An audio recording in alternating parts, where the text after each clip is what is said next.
कर रहा है वो ये कि अपने फेस्टिवल को अलग अलग जगहों पे ले जा रहा है। वो सिर्फ बड़े शहरों तक लिमिटेड नहीं है, वो छोटे छोटे शहरों में भी ले जा रहा है। और छोटे शहरों में एक्सपोजर बहुत ज़रूरी होता है। हालांकि आजकल इंटरनेट है, आजकल टीवी भी है, सब कुछ है, लेकिन एक फिल्म फेस्टिवल का अपना एक महत्व होता है, उसका अपना एक माहौल होता है, उसका अपना एक फोर्स होता है, उसकी अपनी प्योरिटी होती है। तो ये छोटे शहरों में जब जाएगा और वहाँ के लोग जब एक्सपोज होंगे तो ये बहुत कुछ उसका असर हमें बाद में देखने को मिलेगा। और ये बहुत सबसे बढ़िया बात जागरण यही कर रहा है। हाँ,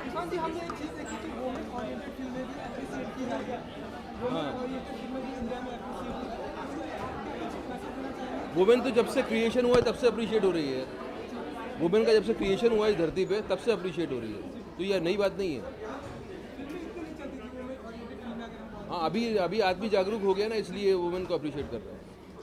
छोटे शहरों की वैसे नॉर्मली जब भी कोई एक्सपोजर चाहता है तो दिक्कतें क्या होती हैं? एक्सपोजर होता ही नहीं था। जैसे हमारे शहर में एक्सपोजर नहीं था, हम लोगों को कुछ अलावा कुछ फिल्में जो आती थी थिएटर के अंदर, 5-7 जो थिएटर थे उसके अंदर आती थी, उसके अलावा कोई फेस्टिवल नहीं था।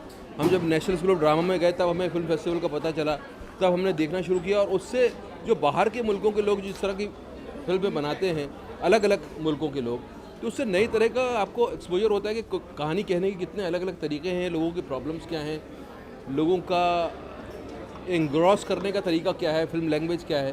तो ये आपकी कोई पर्सनली रही हो कि आपके जीवन में आपने कोई सही रोल में आपको लगता है कि अब और तब में बहुत फर्क आ चुका है? कोई आपकी सिर्फ ये है कि अभी ज़्यादातर बड़े बड़े फेस्टिवल्स भी जो हैं कमर्शियल हो रहे हैं, हो गए हैं, वो पूरी दुनिया हो रही है। पूरी दुनिया जो है मार्केट बन गई है और बनती जा रही है, तो उसका असर फिल्म फेस्टिवल पे भी दिखता है।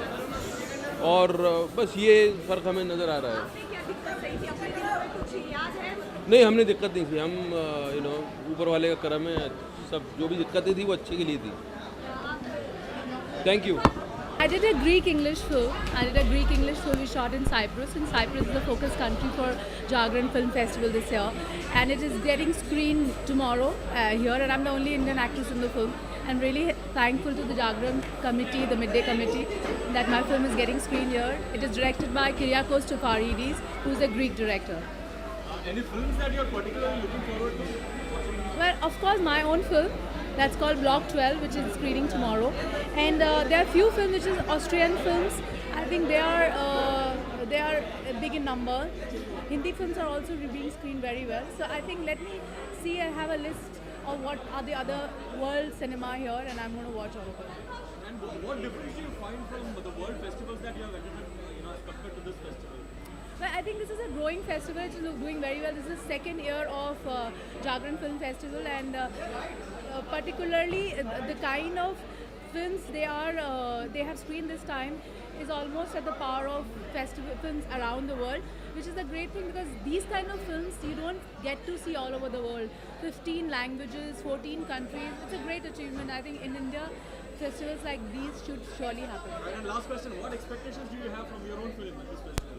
Well, I just want you all to appreciate it. We worked very hard on it. I'm the only Indian actress, so I'm sure the whole Indians are with me on this. Enjoy yourself and watch the film. Hopefully you all will like it too. Thank you.